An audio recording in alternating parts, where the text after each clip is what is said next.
Ladies and gentlemen, welcome back to another episode of the This is Africa podcast. This week we have a very special guest. Our guest is a Zimbabwean professional hunter. He is a pilot. He is a bow hunter.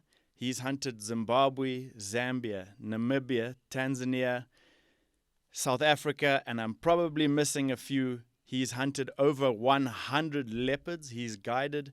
His name is Butch Coaton. Butch, welcome to This Africa podcast. Thank you, Andy. Yeah, good to be here, finally.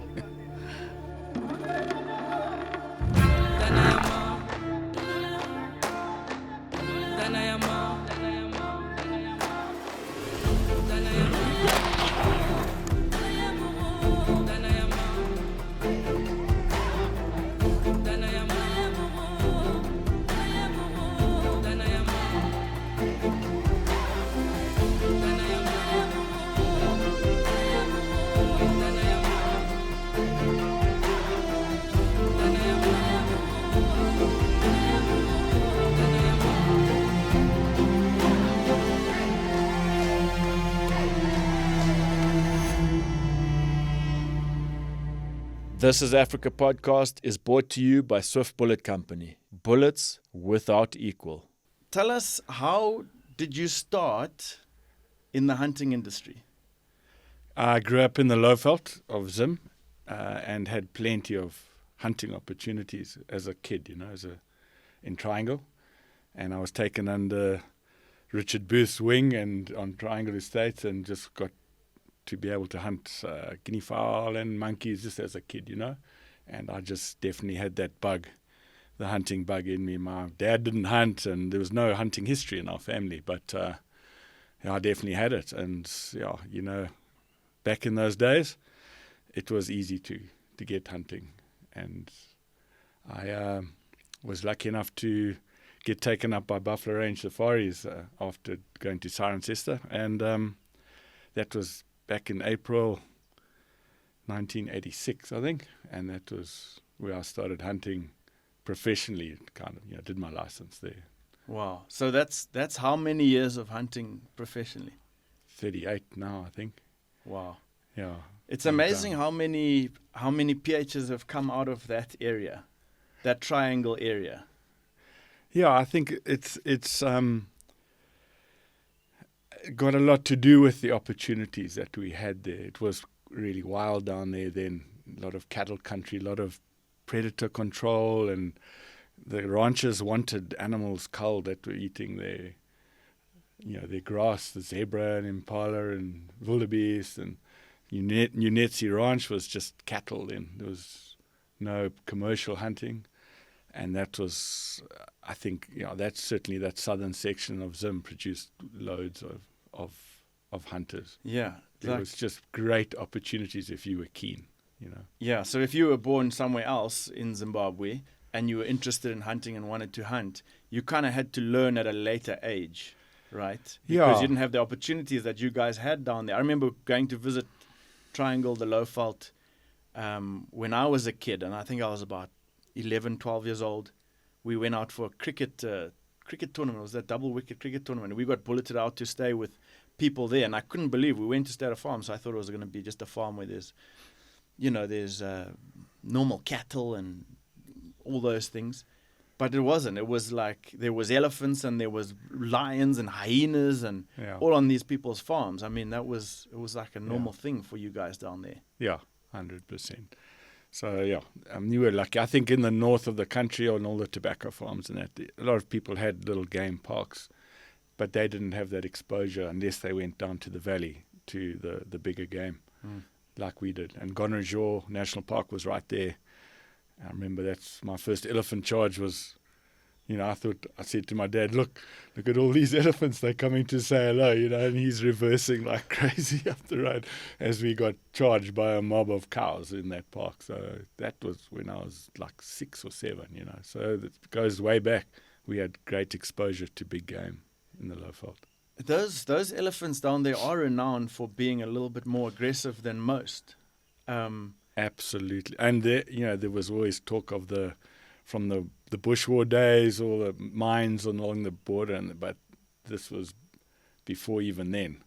So I don't know what the issue is with those cows. We got a lot of them on Himani Ranch. During the 92 drought, Clem could see moved a lot of elephant out of Gonrajou onto that conservancy. So we've got that genetic running through and get chased regularly on Himani. Or in the Sabi Valley, there's a lot of aggressive elephant cows there. It's just goes with the territory, I guess. Yeah, I remember you telling me a story once about, and I can't remember exactly how the story goes. You're going to have to retell it. But that elephant that put its tusk straight through your radiator or something. Yeah, first afternoon, not even a hunting day, with a guy from the States, friend of mine, and his wife. She was sitting in the front next to me. Had they been on safari before? He had, but it was her first day in Africa. First day. And yeah, and we were at the back of the ranch, and not normally known to see elephant there. We were looking for leopard bait sites, and there was this herd of cows, and they were chilled eating, and there was one cow that kind of came out from behind a bush, and my tracker said, and I could just see she looked different. And when she saw that vehicle, she just put her head down and came flying. So like at 10 yards out, I couldn't reverse. It was a little gully. So I hit the horn and stopped her at 8 yards. And I thought, phew, that's a good result. And she was like going to hit the vehicle in front of the passenger seat, and she literally relined and came and smashed in front of me, right where the two horns are on that cruiser.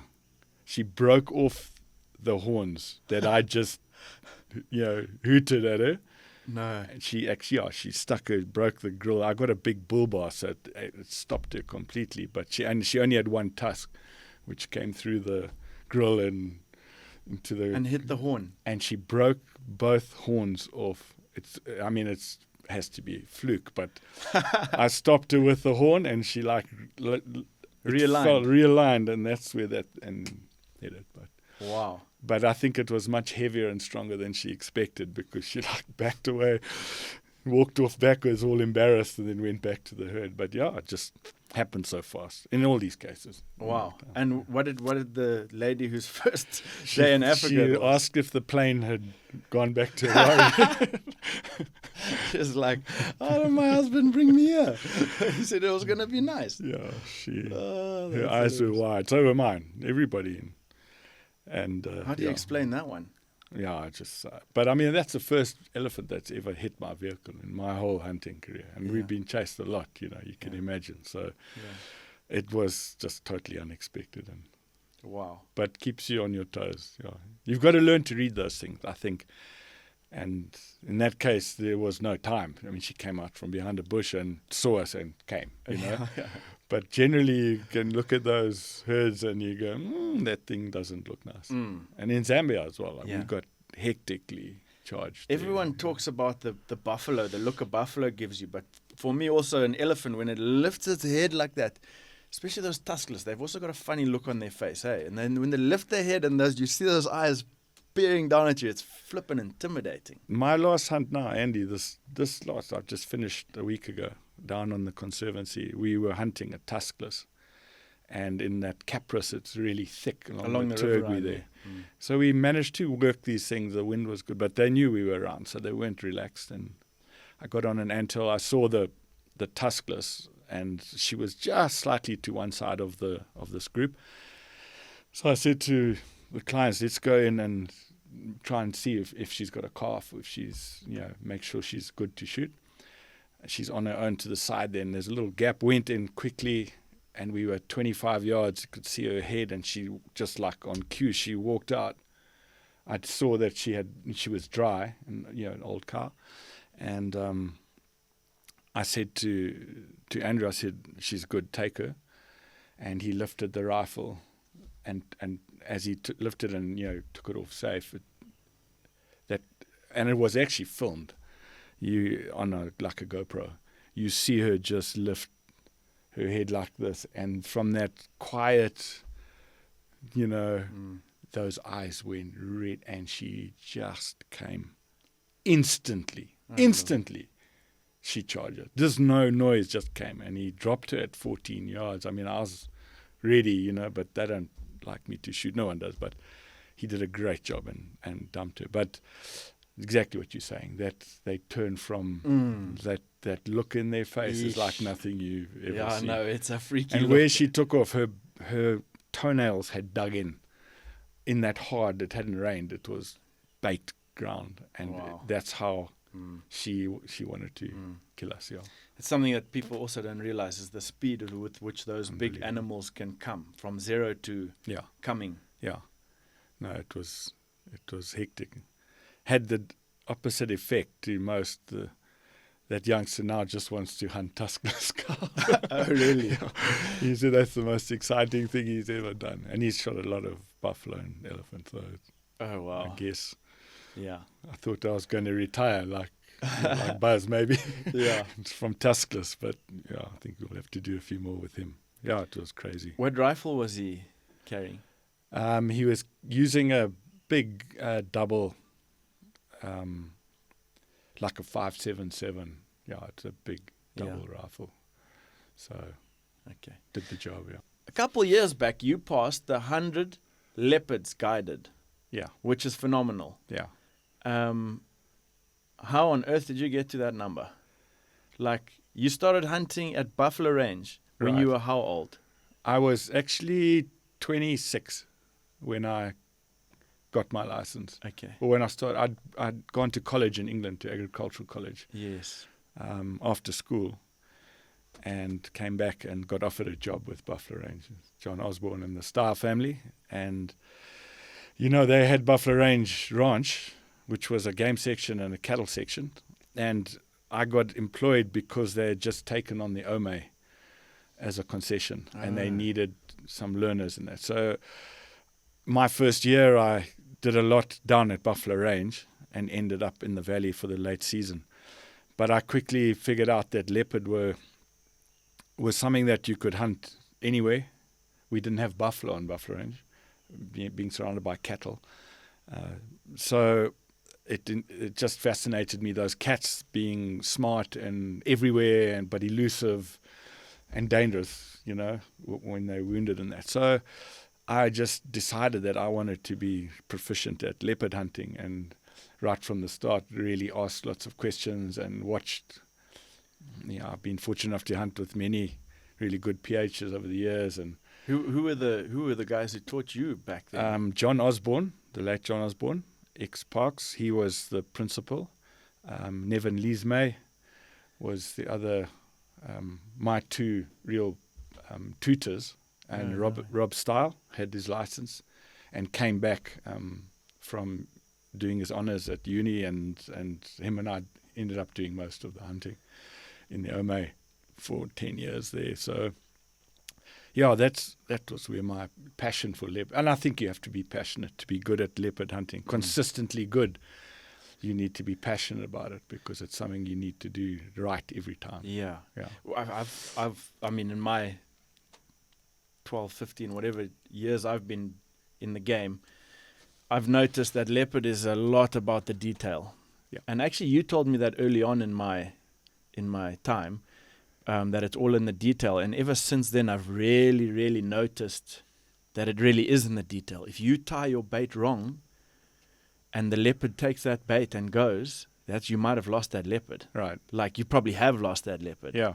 And I've seen it happen with another PH where the bait wasn't so correct. And I actually thought to maybe tell him, listen, maybe we should. But you don't always want to get in the way. For sure. Because you can quickly get shut down, especially by older guys. Yeah. You know how the hierarchy works here in Zim. Yes.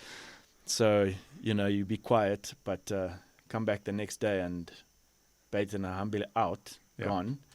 And the leopard never comes back. So now you start from scratch again, and that's just one example. I mean, what other things, bait, blind? Andy, where do you even start? I think it's as you get more experience, and you've got a lot of experience now, just going with people hunting leopard. You've got to have retained a lot of stuff and discard some of it and keep what you like, But I mean, I think touch wood, I have never had a tracker mauled. I've never had a client mauled. I have never been mauled. I'll touch wood again. I've hunted 119 leopards now. And I think a lot of that is that detail. When you set up a bait in a tree, most places you have to bait in trees.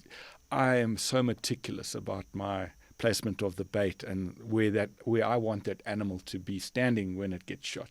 And I think that negates a whole lot of potential bad shots when that thing has to stand broadside on a branch to be at the bait.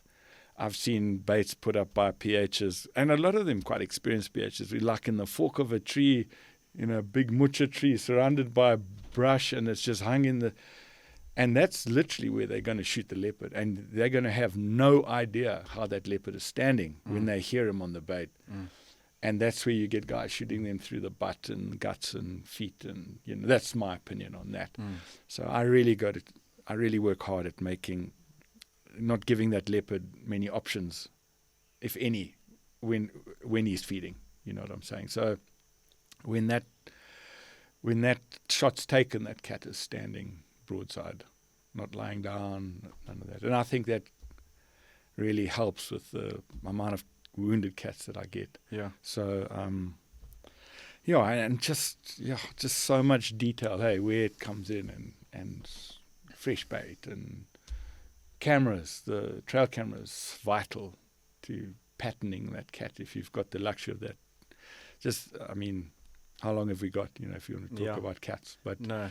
The attention to detail, if I give any learner hunters any advice, it's just, that is exactly just pay attention. Pay attention. Don't take a chance. Don't do something half. Do it all properly. I've heard people say that, leopards aren't as clever as you give them credit for and all that stuff.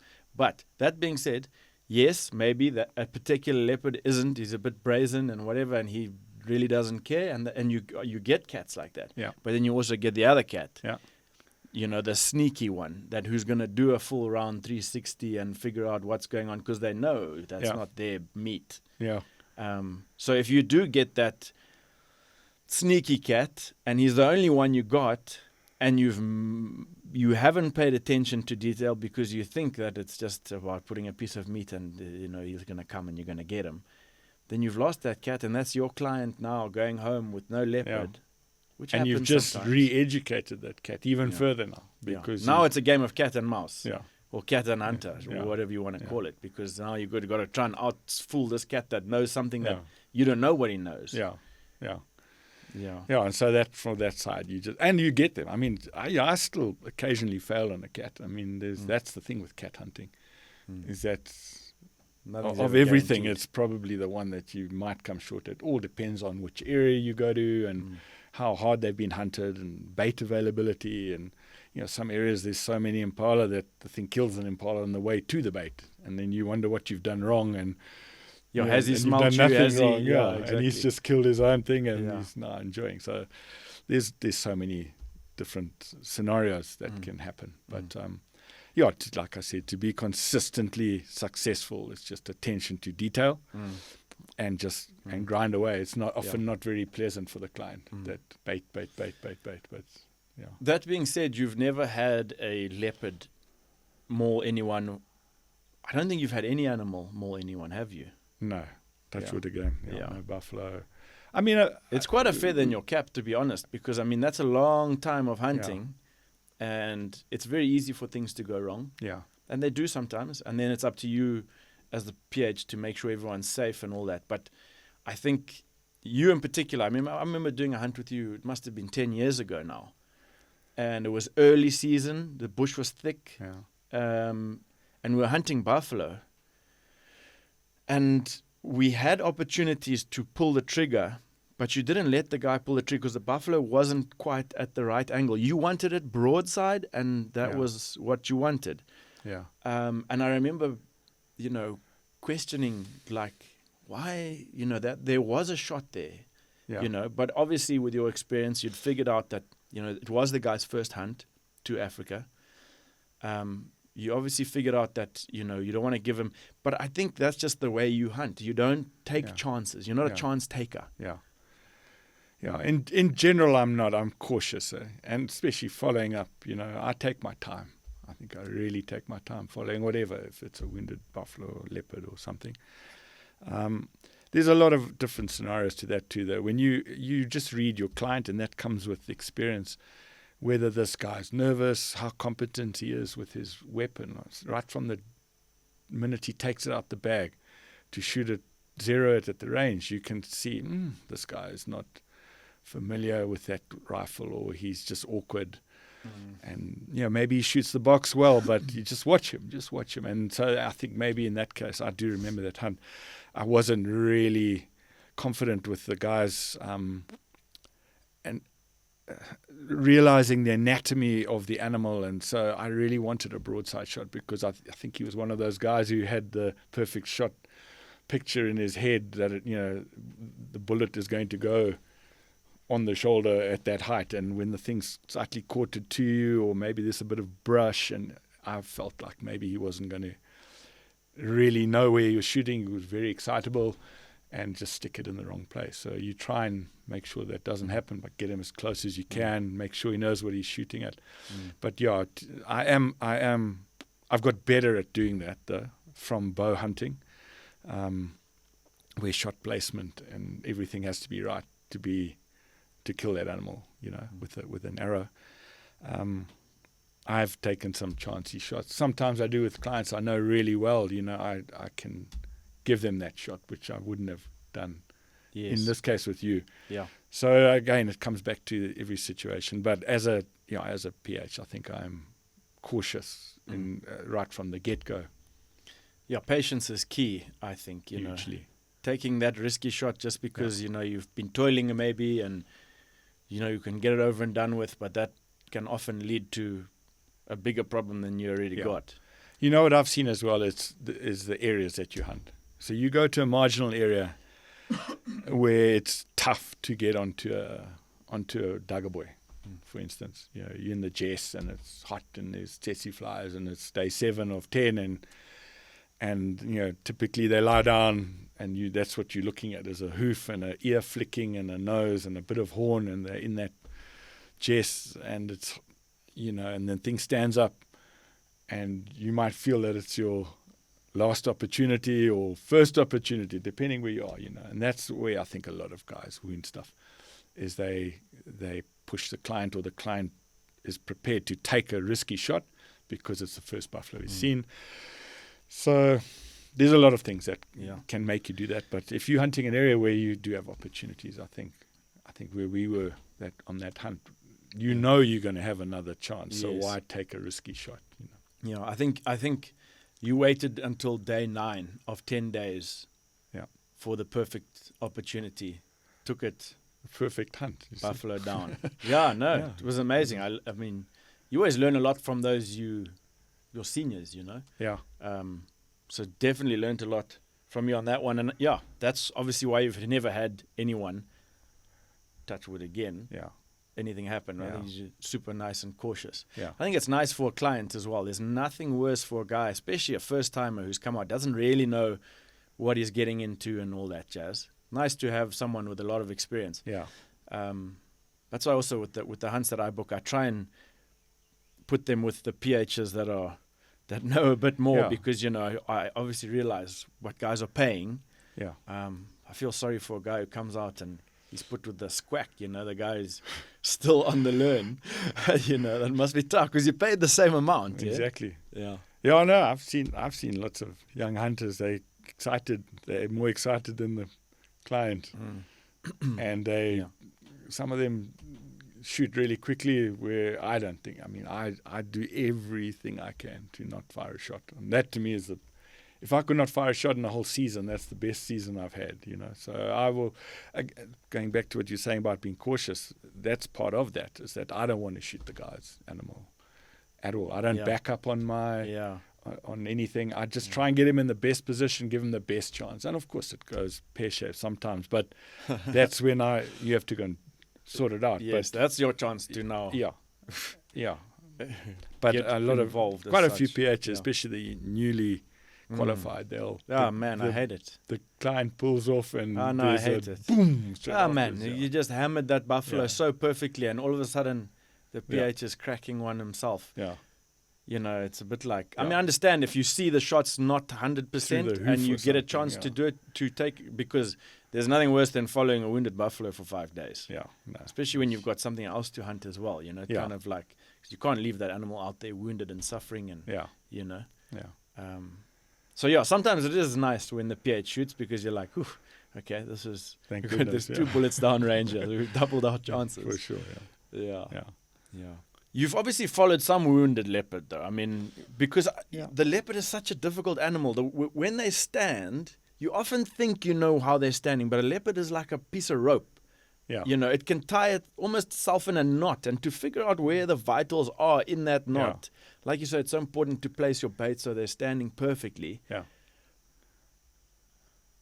But obviously, when a leopard comes in, it is hell of exciting yes, for everybody involved. I mean, yeah, I know even you, when a leopard comes Of in, course, that yeah. heart rate and a humble, Yeah. go. Their breathing is heavy. Like, it's just so much work and there's pressure. Yeah. You know, you want your client to get the leopard, and Yeah. I can only imagine what it feels for him. So yeah, things do go wrong. for sure. Yeah, That's a recipe I'm for trying to things think go of wrong. all the leopard. I'm probably followed 6 where I've been charged, maybe, in my whole career. And I've followed a lot more that we found dead and that, you know. And at night, if you follow them, and I've shot a few where you just see its eye, you know, before anything really happens. Mm. But yeah, I think it's. I'm. There's not a lot that gets me more concentrated than following that thing. Yeah, it's a dangerous thing, that wounded leopard, and now we've got these guys with packs of trained hounds, and personally, I think that is the way to go if you're in an area where you have access to someone with a hound, pack of hounds. If you've got a wounded cat, that is the way to go to sort that issue out and stop people getting hurt and recover the cat. I know this year you practiced that. What happened in that situation? It was just what you said. I mean, we had everything was just right. We looked at that cat for possibly 10 minutes on the branch and making sure it was the right one, and the excitement was there for everybody, and the shot was a little bit far forward, broke the shoulder, the point of the shoulder, and came out like the front of the chest here. Didn't actually get into the chest, and that thing took off into the Turgui River, or we thought it had gone in there. Well, it actually did initially. Did you know from the sound that it wasn't quite correct, or were you guessing? I just, from the reaction of the cat, it didn't leap. They often leap, you know, they hunch up. That thing just, it smashed that shoulder, and it just turned on that branch and literally ran down off that tree and jumped and made no noise until it took off. And then a little bit further, I heard that little bit, and I wasn't happy with that, you know. And I waited 30 minutes, got the vehicle in, went in, found a tiny piece of bone, a little bit of meat, 2 drops of blood, followed it. I had a learner hunter with me, and what weapon were you carrying at this point? I had my 10 gauge. I've got a 10 gauge G10. It's a Remington semi-automatic 10 gauge. Oh wow! Which is Minister of Defence. Yeah, it's a nice thing for following leopards. A little short barrel, you 3.5-inch Magnum buckshot. It's a good thing. But we just had nothing to go on. Went into the reeds down in the Turgui, and it's untenable in there, you know. So I made the decision to pull out, and Jody knew the hound handler and got in touch with her, and she was there by 5 the next morning. Waited for it to actually get light, and then went down there and thought it was in the reeds down in the river, but that cat actually had done a big loop round, went behind the blind up into the ridges. Oh, wow. Just like a taxicanther. Had it done that before the hounds arrived, or do you think it did that whilst the hounds were looking for it? I think it did it early that morning. I think it... Before the hounds? Yeah, before the hounds. I think it laid in that river for a little bit and then moved up. Because it took a little bit of sorting, and then suddenly that lead strike dog or whatever it was just went boo, and game was on. Released everything, and they, you way behind. The client was way behind, and we were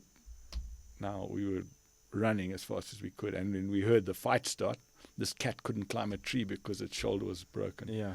So it was on the ground fighting these dogs in this terribly thick stuff. Crazy. You got the dog handlers shouting, "Get in there!" Because it's hurting her dogs. But at the same time, the bush is shaking. You 7 yards from this commotion, like, I am in there, and you can't see anything. You're just holding your. I took my 458 for that morning because of the hounds. I didn't want any. Yeah. So I had my rifle, and I'm just pushing through where an elephant had gone through. It's the only way I could get in there. And this bushes, and the noise, you can imagine the noise of these hounds and this big cat growling. That must be terrifying. Your adrenaline is like spiking properly. And then I eventually, 5 yards, I could see the spots and dogs and that cat, it sat up like this.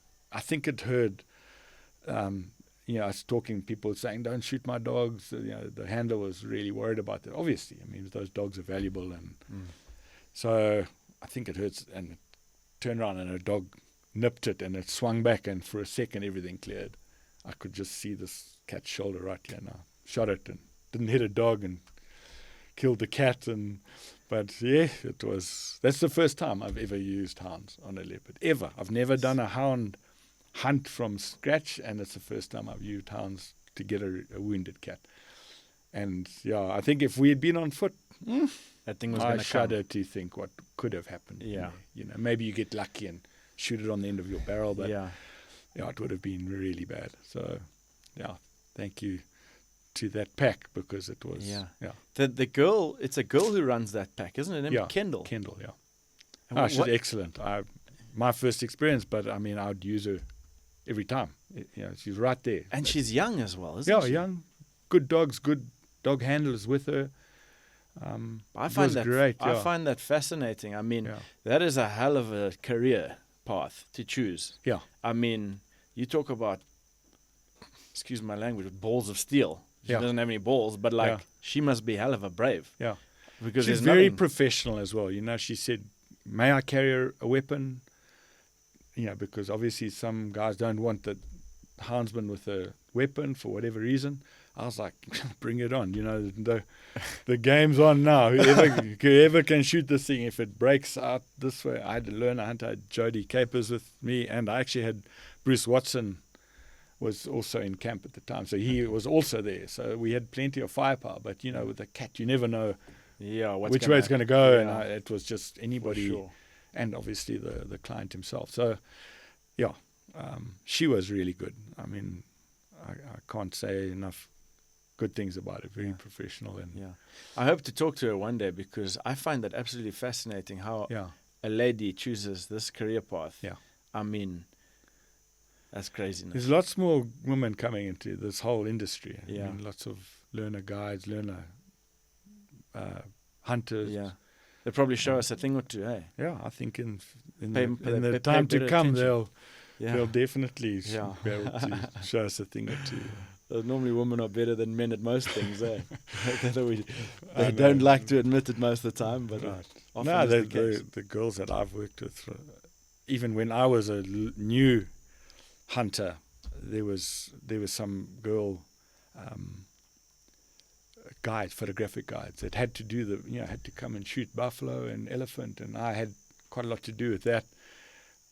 In the Ome, doing Easter ration hunts with them, and they were really proficient. I think the ladies don't seem to have as much ego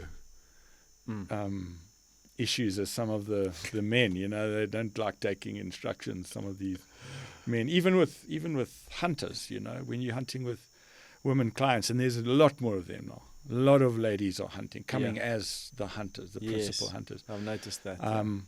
And some of them are hugely experienced in North America and Europe, and you know they've done a lot of hunting, and yet they still seem to be a little bit more open to your suggestions as a PH as to how we're going to approach this buffalo and what to do. Whereas quite a lot of the experienced men hunters will have their own opinion and certainly let you know about it, and you know, and I mean, you do what you have to do, and like when you do have a lot of experience, you can easily handle the egos and that. So, but I enjoy hunting with the girls. And there's a lot more of them. That's just such a difference in my hunting career that I've noticed certainly in the last 10, 12 years. For sure. We're seeing so many ladies hunting now. One thing you're going to need for your trophy room is some authentic African decorative pieces. Where are you going to find them?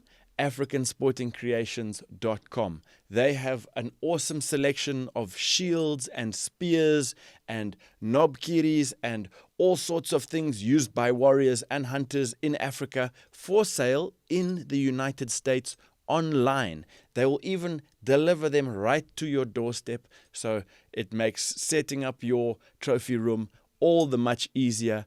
And you know, not only do you want trophies in your trophy room, but also authentic African art and pieces. So African Sporting Creations, they sell everything you need for your actual hunt, but also for your trophy room. So check them out, AfricanSportingCreations.com. You won't be disappointed. Really cool, authentic African stuff.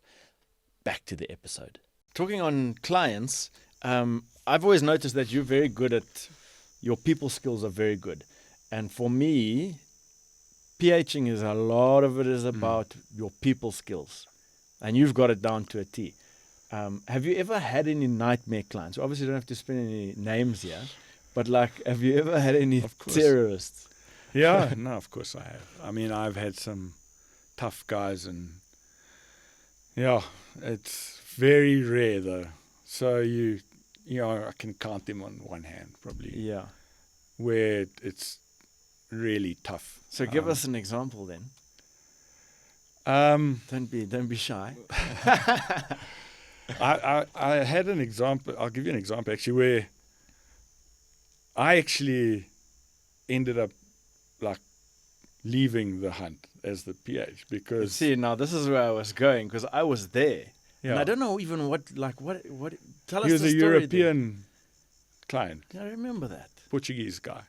And yeah, I don't know. I think it started, him and his mate was also hunting, and we were in a good area, and I seem to remember it was his first hunt, definitely for buffalo. And he's just, I don't even know if it was a situation where I didn't get on because the language issue was definitely there. You know what I'm saying? There was, but it started with him wearing a white sort of Panama hat. I mean, white. You know, to hunt buffalo and that. And I was like, hey, can we put some brush in it? And he didn't like that. And then we got up to some buffalo, and I figured he was terrified. We actually had an opportunity, and we were like 40 yards from these Duggar boys, and I was encouraging him to shoot. The one stood up and didn't know. It was just like stretching, and I was like saying, that's a nice bull, let's get ready to shoot. And he just didn't want to know it. So I kind of backed out. Maybe I let my feelings show on my face a little bit, that I was kind of, why didn't we shoot? And, you know, things just seemed to not gel. And we saw a zebra, and we needed, I think the other hunter needed a zebra for bait. And I said to him, look, I'm going to drive down here and get out with the tracker. I'm just going to keep going. I mean, the thing's standing, 100 yards away. Just come out. Keep the vehicle going so the zebras think you've left, and then he can sneak a shot Just get that thing on the ground. These guys need bait. Yeah. And he he didn't understand what I wanted him to do. And and after that, we met the other client on the road, and there was lots of Portuguese being spoken, and it just went pear-shaped after that. And he went to his room and didn't come out for like 3 days. I never saw the guy, and I was trying to talk to him, and it was just uncomfortable in the camp. And so I said, look, I'm going to head back to Humani, and I'll be there if he decides he wants to hunt some more, but this is going nowhere. So that's the biggest disaster I've ever had with that client. And then he ended up asking you to leave. No, he didn't ask me to leave. I left because he didn't want to even talk to me. Oh, wow. Even with the other PH getting involved, he was just like, no, I don't want to hunt buffalo anymore. And I'm just going to wait until the end. But he'd made his mind up that he didn't like me or the way I hunted. So, I just... One of those. Yeah. But like I say, it's pretty rare. A few times it just doesn't gel personalities, and that's a tough hunt. You've got to just eat humble pie and apologize if you've offended the person, and just try and get through the hunt. But it happens so rarely that it's not something that I that happens really often, have a lot of I mean, we get difficult clients. Yeah. You do get some really difficult clients, especially when there's if there's some of the guys come and they drink a lot and personalities change, and that's a juggling act. I don't tend to drink a lot at all, anytime. Yeah. So I'm not one of those PHs that can stay up till 2 a.m. and get up at 5 and do a full day of hunting kind of thing. So that's where you just have to use your people skills and figure it out, juggle how you get around those little personality traits. Yeah. So if someone does want to stay up and drink all night and, not all night, until 2 or whatever, and then sleep until 6 and then go hunting again, do you just excuse yourself politely or? If it's just a one-on-one, then no, that's a tough one. I can't leave him sitting there. So you'll have a glass of wine and sip on it? For sure. I mean, I'll have a few glasses of wine, but I get those ripped hangovers. So I'm useless. If I tie one on properly, I won't be able to function properly the next day. You'll be the wounded animal. I'll be wounded, So that's where I just got to figure it out myself, how. But if you've got a learner hunter in camp, or if you've got other clients and another PH, you tap them in. We team tag, sometimes we've had to do that a few times, where we like, hey, I was up last night. It's you on duty tonight, and you excuse yourself going. I'm sure you guys have also got a few tricks, if the client wants to drink all night, you walk him hectic that day. Exactly. Walk him tired. He'll be sleeping by 8. No food in the track. 3-day-old buffalo tracks. Just keep him quiet. No, there are some stories about that too. But you know what? It's just so many of the people. You meet them in the shows, and they can see what kind of a PH you are when they're booking. Most of the issues you have are when the clients come through agents and you don't really know what you're getting. But at this stage of my career, you've never met the oak and exactly. They get off the plane, hello. And that's, of course, that still happens because I still hunt for other operators to fill my season up. So I'll hunt for Terry or for whoever offers me the hunting, Buzz and them. So I'll go and fill in my season with those, and then you don't know the people a lot of the time. But generally, I've been going to the shows all my career, and I know a lot of people, and I think people sort of know me, and so I attract a certain amount, a certain type of client now. Yeah, for sure. That's Butch will just go to. Yeah, you're going for hunting, not for drinking festival. Yeah. Have you ever had a client that's like doubted you? Been like, this is not the same track we're following, or like, this can't be my wounded buffalo track, or like, this guy's leading me astray. All the time, you doubt yourself. Of course, you're like, and that's where your trackers come in. Yeah, because you've been following that same buffalo for 3 days now, and you're like, guys, are you weed? Because now blood is finished running out, or... No, it's a horrible feeling. They're just wondering, and it's what a satisfying feeling, though, when you do knock it over and it is the right one. You know, the first thing you do, is like roll it over and look for here's the bullet or something. But of course you do, and it's just experience, I think, and a lot of luck. You need luck with that kind of thing, with the picking up when you've lost that track and you doing your circles now, and over there somewhere there's that little drop of blood that we're on this thing. We're back now. on now, it's a good feeling, hey? Yeah. But of course the clients, they're scratching their head. Yeah. Like, what are these guys following even, you know? So you're now doing your own thing, Butch. You've Butch Coaton safaris, and you take your clients here, there, and everywhere. Tell us, what's that been like? What's the deal there? Yeah, you know, I'm married to a Whittle, one of Roger Whittle's daughters, so I've had access to one of the most spectacular hunting venues, you know, in the Savi Valley, Himani Ranch, and also down at Nunetsi. I've done lots of hunting at Nunetsi. So my loyal clients and that have been to all those venues with me, and I felt like it was time that I tried to expand my horizons and hunt different countries and places to offer my loyal clients more opportunity. I did my license in Tanzania many years ago and didn't really use it, and I'm lucky enough to go up there every year now and hunt. This last season I made a conscious effort to try and hunt as many countries as I could with clients of mine. So I went to Mozambique a couple of times. I went to Zambia a couple of times. I've hunted Namibia before. I went down to South Africa a couple of times. All this season, all new venues for me, you know. Yeah. Just to get a feel of the countries and the new species and how things work.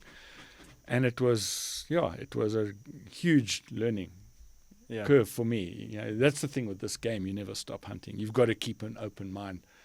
And just absorb and listen and ask questions, even if you are experienced, because that's the only way to go forward, I think, when you're going places that you've never been. Of course, there's language problems with you don't have your own vehicles, you don't have your own trackers, and that's a challenge for someone like me, you know, that you get set in your ways and now you've got to adapt to different ways of doing things. But so it worked out really well. I mean, I enjoyed it, and I really want to do more of that, go and hunt. I really love Zambia. It's a really huge opportunities there and great animals, you know. I mean, good areas. I went to some great areas, and that's exciting. That I think they're on the up. It's funny that what happened with Zambia, hey, because back in the day, it wasn't really a huge safari destination. And then they closed the hunting of Zambia, which kind of put Zambia on the map as such. And people were like, oh, man, we never went to Zambia. We didn't even know much about Zambia. And then it opened up again, and then it became popular. And it's a wonderful hunting place. I mean, there's lots of game. They've and obviously some done a great good job. species. I mean, some of those species up there are just awesome. All the letries, Sitatunga, and beautiful sable, roan, puku, great buffalo, good cats, huge lions. Yes, I've seen some crackers there. Yeah. So, you know, it's a country that welcomes bow hunting as well, which is it's hard to find big game bow venues. hunting. And I love that bow hunting thing now. So, I mean, I look to Zambia, Mozambique also. There's some nice places there.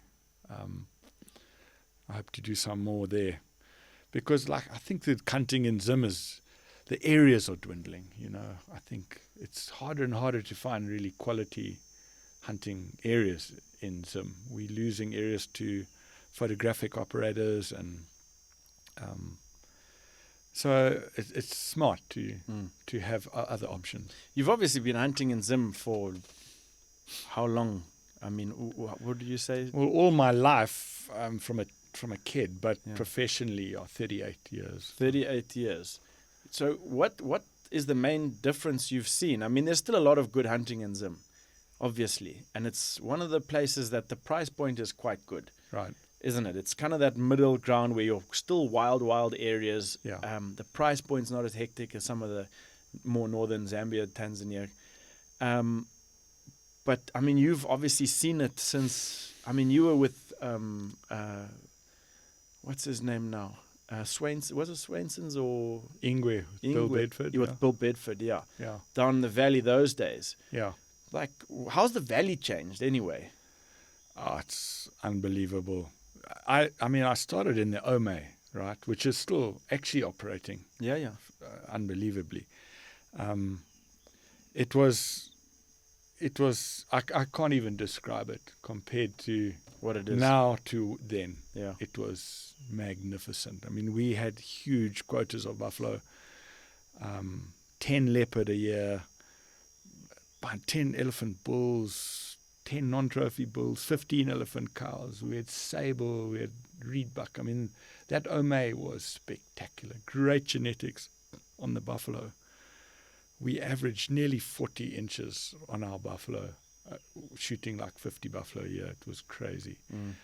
And then I moved from there to Dandy South with Ingwe Safaris, and we actually watched that area. I was there 15 years, and I watched that area just get better and better with proper management and some anti-poaching and that. And then I watched the lion. When I first started hunting there, if we heard a lion, it was a big thing. It was something to comment on. If you just heard a lion roaring. Like, oh wow, there's lions in the area. Yeah, to when driving along the Angwa in the evening, you'd see 3 or 4 prides of lion. Where they decimated the sable, the waterbuck, bushbuck, and the buffalo. Just got hammered. So, yeah, that's when I didn't leave Ingwe because of then. We dollarized, and the whole hunting industry kind of went through a turnover, you know. Okay. And I started doing a lot more hunting on Humani and freelancing for, like you said, for myself and with my own clients. So, but I think we've lost.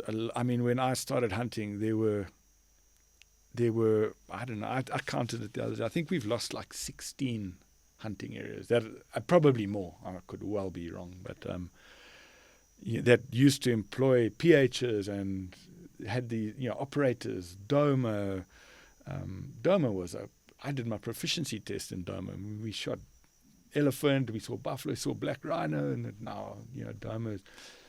Guys scratch around there for a sable or something. But these areas were just not managed properly and poached, and just they've gone. They've gone, you know. And now to find good hunting in the Zambezi Valley, it's really difficult. You know, there's Dandy North and South hangs in there. The East, you need to be a good walker. It's hard, proper hunting there. You know? It's tough and hunting. there's only certain clients that can really benefit and enjoy that kind of hunting. It's not everybody's cup of tea. Yeah. Nyakasanga's still excellent. You've got the Zambezi and still lots of buffalo. But yeah, the number of areas that are gone. Yeah. You know, I've never really hunted the west of the country, all the Matetsi units and that. So I can't really speak for them. But yeah, that's the biggest change I've seen. It's just maybe a little bit of mismanagement and not enough anti-poaching and stuff put back in there. Yeah. I mean, you look at certain companies like Roger Whittle Safaris is a very good one. They're always on top of the anti-poaching. They put so much effort into the anti-poaching. Another good one is the Duckworth with Macquarie Safaris. 100. Every area they touch blooms. Yeah. And you get those, like Guav Johnson, also another very, what can I say, ethical hunter, big on conservation. So you get those ones, but then you get other ones, which I won't mention, but everyone knows who they are. Right. They go into these areas, they overshoot the quota. Yeah. They don't do any anti-poaching. There's no water points put in. No, there's no effort, and it's and then it goes to the dogs, as to say. Yeah. And there's no one really calling it all out, I mean, but it's sad for us, like me, the younger generation, surely should be something, I mean, it's very difficult to rely on our government departments because they're all very busy and doing whatever they got to do. But a lot of it falls on the operators. Yeah. And overshooting quotas. I mean, I've heard stories of, Chifuti, when Chifuti was still going. Yes, they clampered the buffalo. Like, I don't know, 100, 200 buffalo a year or something, like bulls. That's just like unsustainable, really, isn't it? Yeah, but I mean, they don't set the quotas. So they're only going to shoot. The operators only shoot what they're given by parks. So, where is the blame lie? Where does the blame lie? Yeah. I think. But why when some companies can make areas so nice and then some companies don't make them nice because they overdo it? So what's the difference? I think they're all dealing with parks. I think if you want people to really look after stuff, we shouldn't be. They should just give us longer leases. I think that's where the problem comes in. You pay a fortune for a parks area, and you've got 5 years of hunting with the option to roll sometimes, I guess, for another 5. So you've got 10 years. It might cost you several $100,000 to get the area in the first place at an auction or tender or whatever. So now you've probably got to go and fix roads, start the anti-poaching, build a camp. It's hell of expensive. Very, very expensive. And you've got this time frame to do it in. And it might not be as worth it for 5 years if it would for 25 years. If you're at 25 years, you're going to, hey, I'm in this for the long haul. Let me look after. I want to look after this place. I want to leave it better than I found it. And I think that's where, like a Roger Whittle, where he has his own property and he has built that place into this zoo from a cattle ranch. Yeah. Because it's tenure. He's on the land, you see. Full of animals. Yeah. And that's where these conservancies work. Whereas that they know that they're in there and they put the money in, and it costs millions of dollars, they're putting in water lines and pumping water, and solar's come along now, thank goodness, but that on Humani, that was probably the biggest cost apart from anti-poaching was water. Pipelines, pumps, pumping water from diesel. the running rivers to out where there's no water for hundreds of miles. Yeah. Elephants dig those pipes up every single night. You can't pump at night on Humani. You pump during the day because they will dig that pipe up. When the water's running, they hear it under pipe, there. They smell it, hear it, whatever. Unbelievable. Dig for it. Huge cost. So I think that would be a game changer, giving long-term leases. But then you've got to get the guys to pay as well. So, your concession fees and your trophy fees, the guys have got to pay parks. Parks have got to make money and to do their job, do the anti-poaching. And so, it's a tough one. It's a tough one. We went through that really bad stage in Zim where there was that terrible poaching, in the valley, the ivory and that was. Thank goodness that's all stopped. Yeah, that's all stopped. But that really knocked back. Our valley areas really got annihilated. And the predators rose, didn't they? Because crazy, so many elephants were being poached, but the poachers would take the ivory, leave the carcass. Now the hyenas and the lions have got food left, right, and center. Loads and loads of carcasses lying everywhere. So their populations boomed. Exploded. And then the elephant poaching stopped. Now you've got this huge predator population. And they just hammered the plains game, all the baby buffaloes. Yeah. And that's still the population of lions and hyenas in the valley is incredible. Yeah. And guys get one lion a year or whatever, Yeah. But it's the world says don't shoot the lions, but it's not very good for the rest of the animals when there's too many of them. Yeah. And no one really wants, if you've got a place that's full of game, no one wants the lions, eh? Yeah. Because they're like, they know the lions, they breed quick, they grow and they eat all your animals, and then it's a... No. Since Cecil, things changed in the hunting industry. It changed forever. The perception of hunting and the media had a field day on that, and we live with it now. The spin-offs from that whole thing. So what were the spin-offs anyway? Well, just the anti-hunting thing went crazy, but like the lion, now from that we now have to have a national parks person with us to hunt leopard, lion, or elephant, no matter where you are. Private land, parks, and that's a direct spin-off from that. There's this huge thing of, no culling of elephant, you can't control your lions because there's this sentimental, emotional context there that came a lot from that whole incident. So it's really, you've got if you've got a true. conservancy now, you've set up a boundary, and you've done the right things. I mean, you've done your anti-poaching, you've put in water, you have to manage that game, whether you like it or not. Now that game's going to breed inside that property, and there is nowhere for it to go. The human encroachment is huge. There's nowhere for the people to go. So you have this human-animal conflict, and it's the only way it's going to work is to manage the animals in that property. And if that means reducing the number of elephants or reducing the number of lions, to try and create a balance. It's all about balance, I mean, I've seen on Himani the number of lions increase, and wild dogs. We have there's tons of wild dogs, and those things, I mean, they annihilate your game. Your impala and baby wildebeest, and they just get hammered. A big pack of wild dogs will hunt, like 4 times a day, even just to feed the whole pack. Yeah. And now elephant. I mean, what are we going to do with our elephant? I don't know when you were last in the Savi, but I mean, they're cleaning it up. The damage to the trees, and not just Mapani. It's albertas and acacias and red mahoganies. They ringbarked them. I mean, it's terrible what those things have done, especially this year because we've had a drought. I've just come off Himani and I was shocked, and something has to change. But what is it? What are we going to do? And that's the same with these conservancies that have too many lions.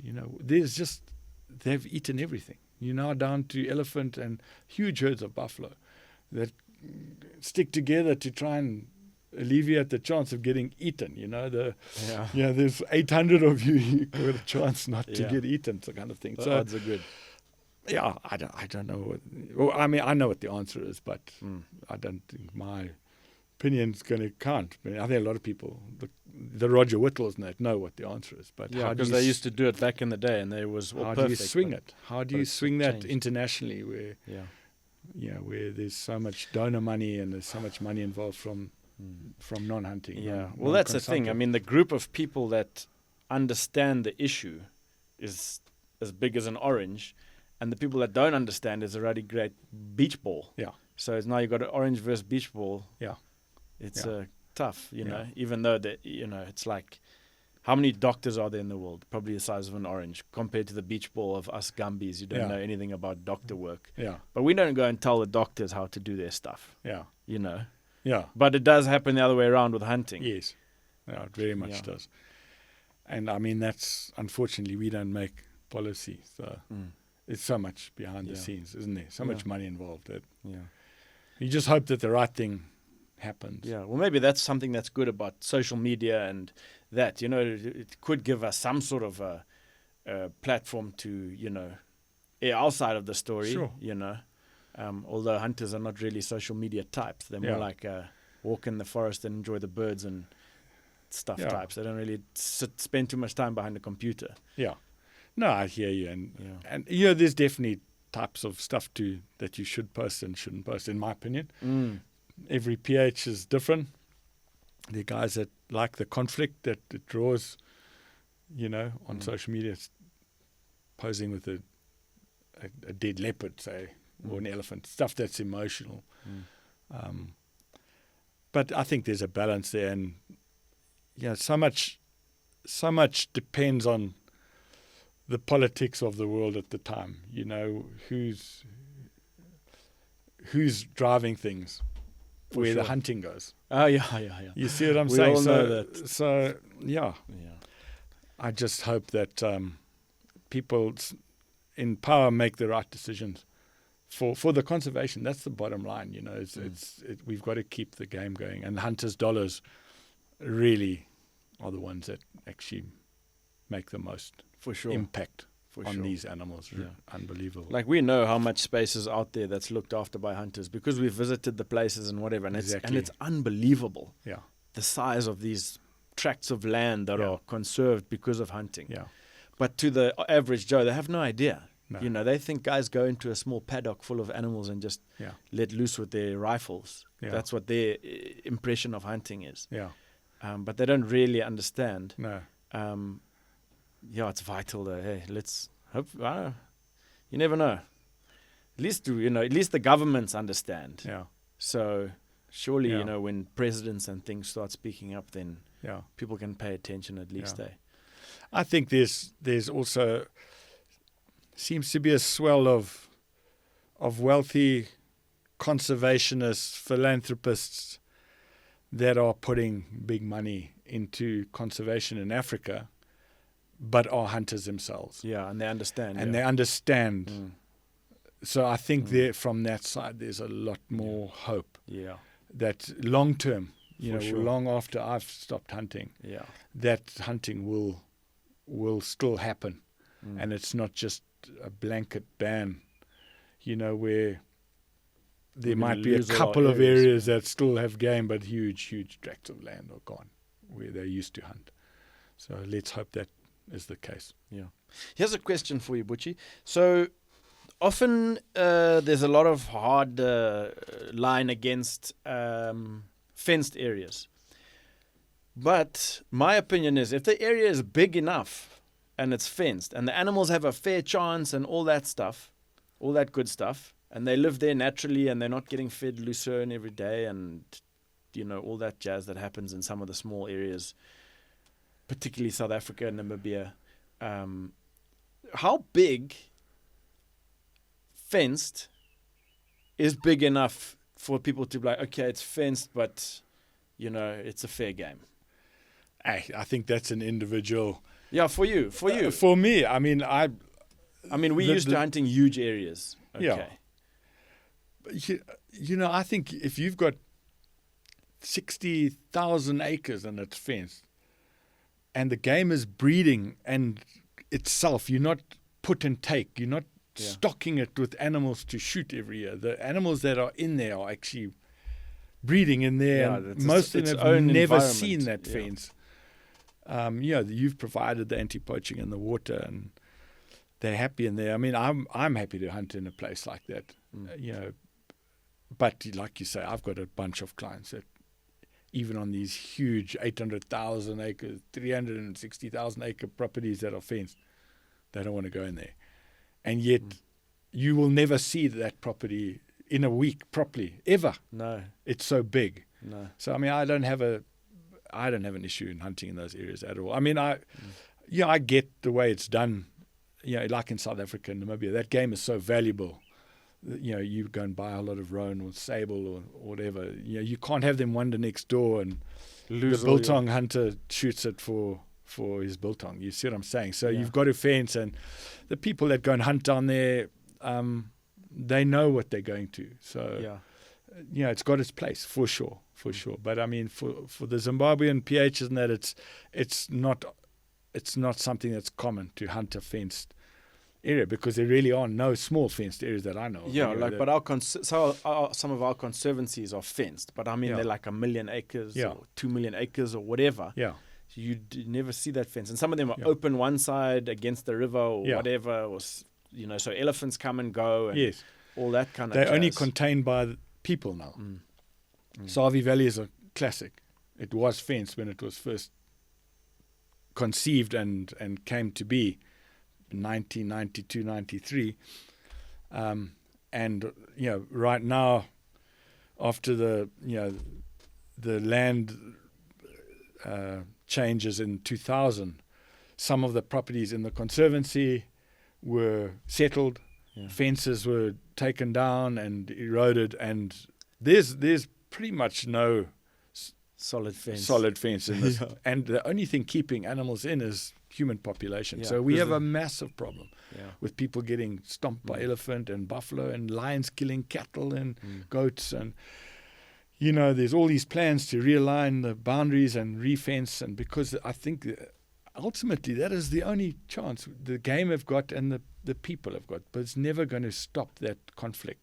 Mahania, these communal areas along national park boundaries, they have huge issues there, and it's not I mean, if my stand of maize was stomped by a herd of elephant, and that's my livelihood, I'd want every elephant shot. So there's definitely, you have to respect that side of things. And how do you manage it? And ultimately, these big conservancies are the only way that, but you have to manage the game in it. So if we're not allowed to cull elephant ultimately and control the predators, we're going to end up in a situation where there's just elephant and lions again. Yeah. And then the lions are you've eating the defeated baby the elephant. purpose of protecting the land. Exactly. And the now you've got this huge tract of fenced area, and you've just and where are we going to restock it? It's just a thing that we're going to have to deal with, I think, fairly soon, because these elephant are destructive, and what do? We translocate. Savi has translocated elephant to the Zambezi Valley twice now, but it's hugely expensive. Yeah, they moved 300 and 500 or something elephants. I think 100 and 200. 100 and so it was 300 and there was meant together. to be 600, and something went wrong with that. And I'm sure run out of funds probably. Yeah, because it's millions. And to millions, move one helicopter elephant. Time. Oh my goodness! Now talking about hundreds. Yeah. Oh my goodness. So hopefully we come to some kind of a solution that's acceptable to everybody. Whether it's international people, that don't like hunting, or the people that are on the ground here that are practical, knowing that what needs to be done. We've got to find a solution to this. Yeah. What is one of the easiest things you can do right now to impact worldwide conservation and our hunting heritage? Join one of the biggest hunter-funded conservation organizations on the planet, DSC. They have some amazing membership packages right now with free tickets to their convention. Go to biggame.org for more information. Back to the podcast. Have you ever had any situation where you've been like, I feel like I'm about to die? Yeah. And what happened? How did it happen? How did you get into that situation? It happens when you're hunting, following wounded stuff. I mean, when a leopard comes to you, it's not playing. You have to shoot it. And it happens so fast. It happens so fast that there's no actual thought process. It's just pure instinct, pure reaction that you either you shoot it or not. My brother-in-law got scratched by a leopard this year, and the one thing he said to me was that it was so fast that he can't actually tell me what happened.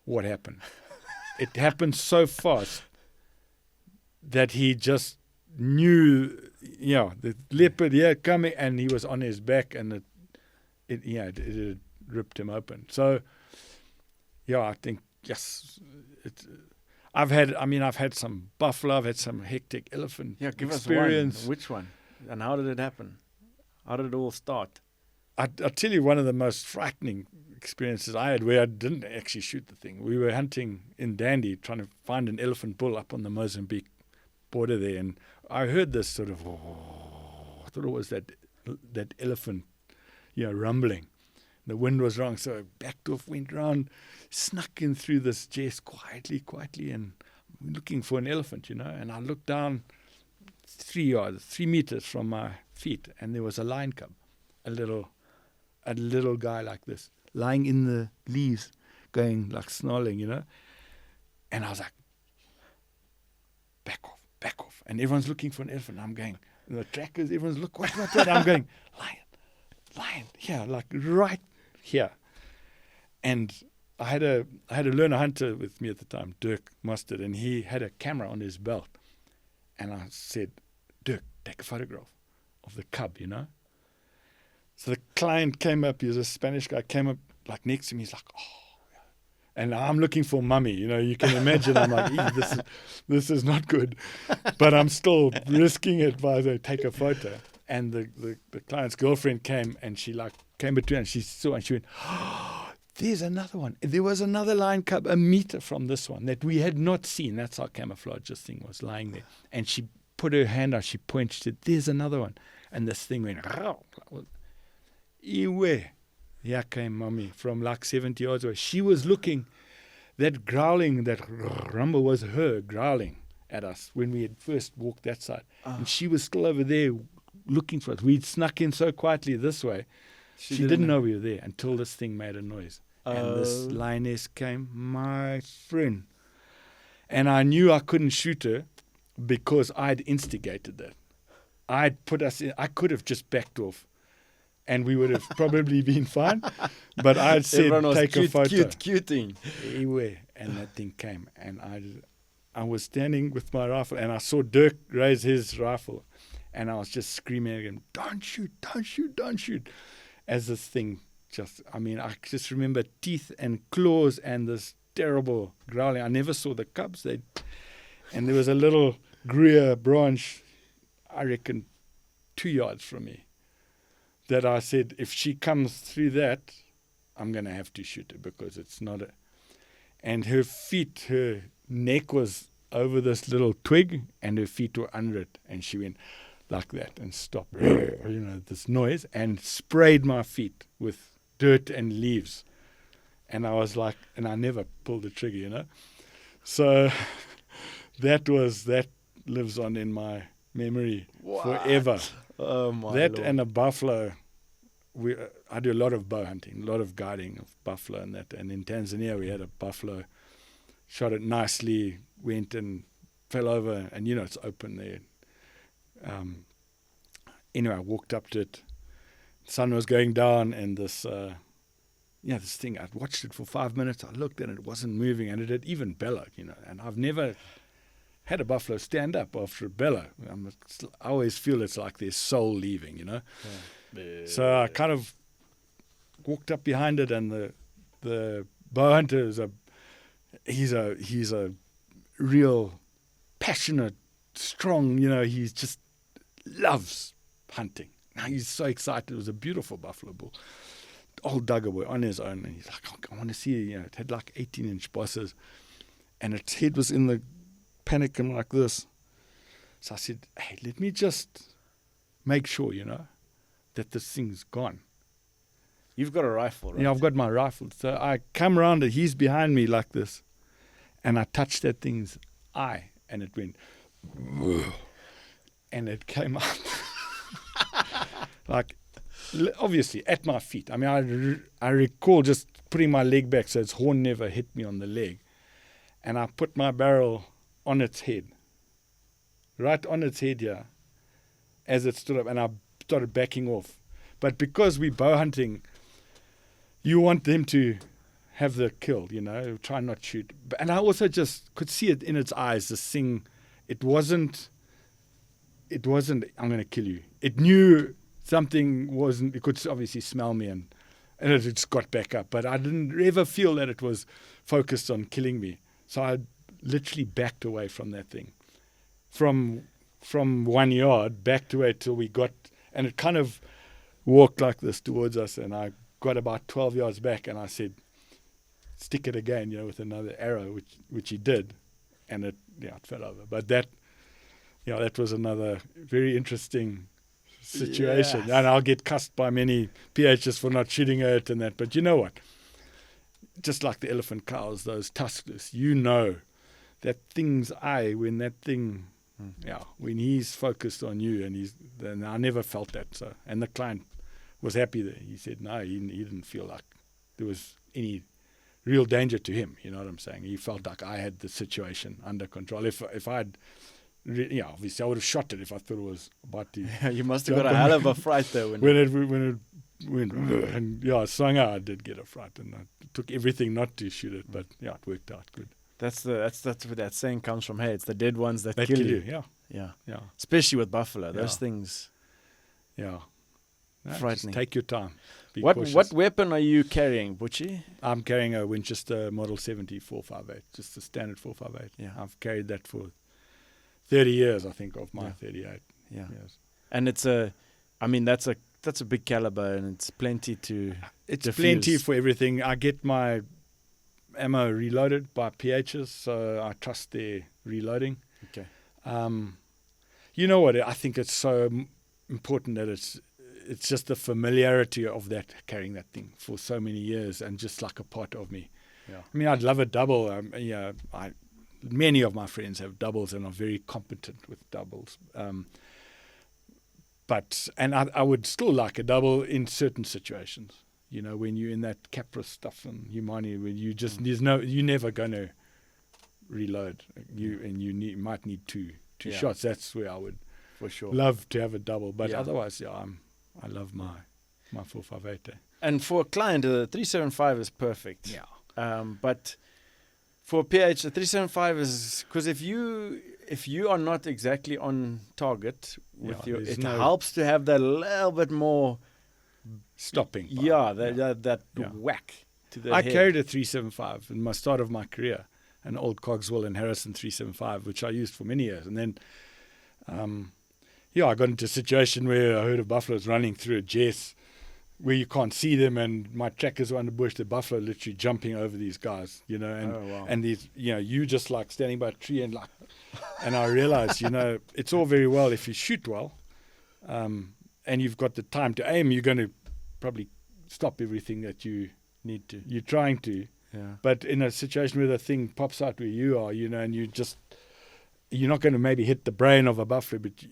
having a heavier, slower bullet maybe is just the difference between turning it or stunning it than having a smaller,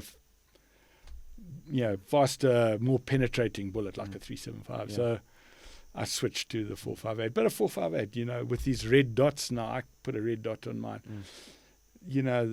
As you get older, your eyes aren't quite as good, and I used an aperture sight, a ghost ring, and it's really fast shooting, and I was really confident with that. But when you've got a wounded impala lying under a bush at 100 yards with that, it's on a wing and a prayer that you send the bullet on its way. But now the red dot, I'm very confident. At 100 yards, I'll offhand, I'll shoot that impala. You see what I'm saying? So things have changed in my career.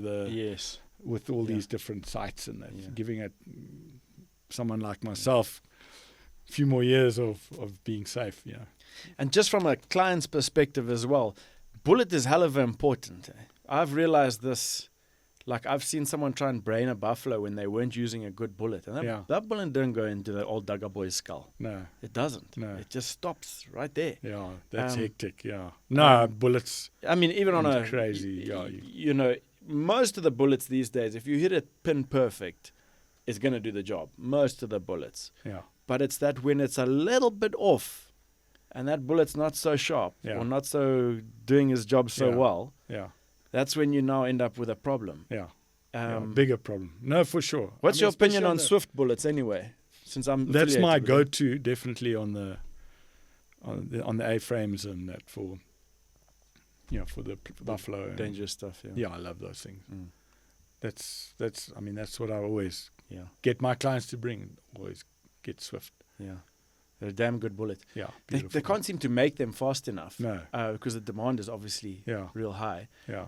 But, so if you guys are going to be coming on safari, order your Swift bullets before. Don't be like, I'm going next week, I'm going to order them now, because you're going to be end up using something that's not so good and very available.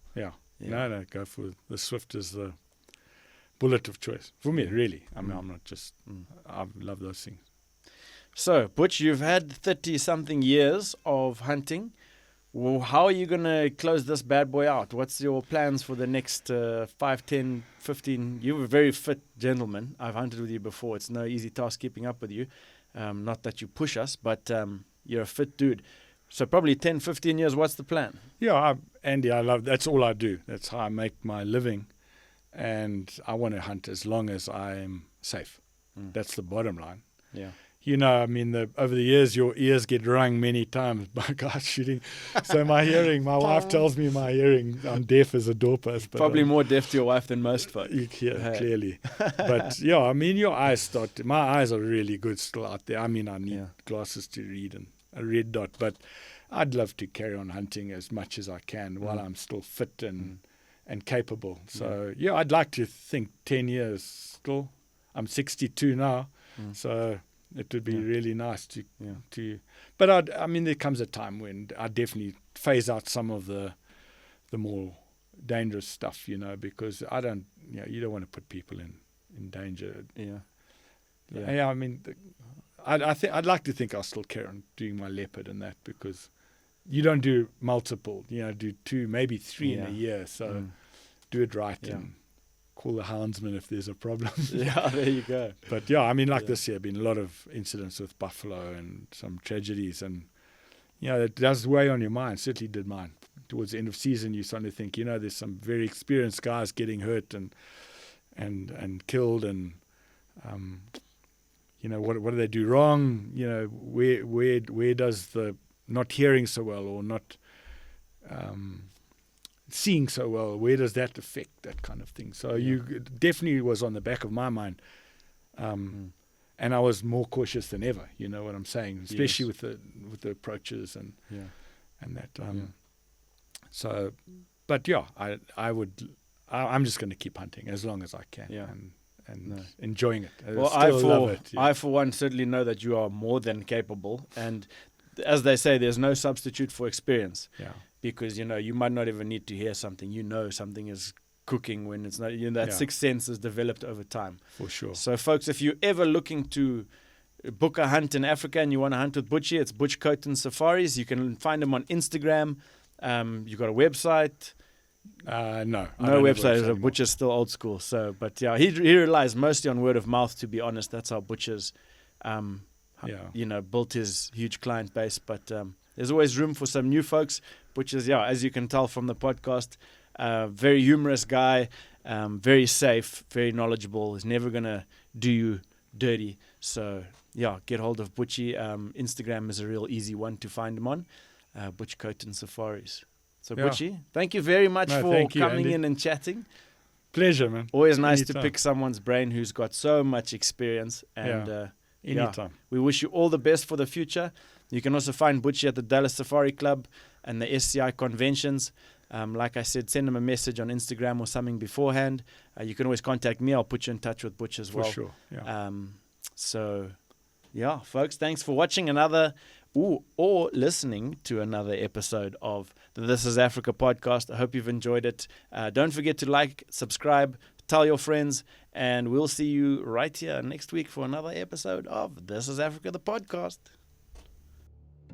Now, folks, don't tell me these stories haven't got you dreaming of your own African adventure. If you want to book your safari, get in touch with me at www.tiafive.com. That's tiafive.com. And I'll see you next in Africa.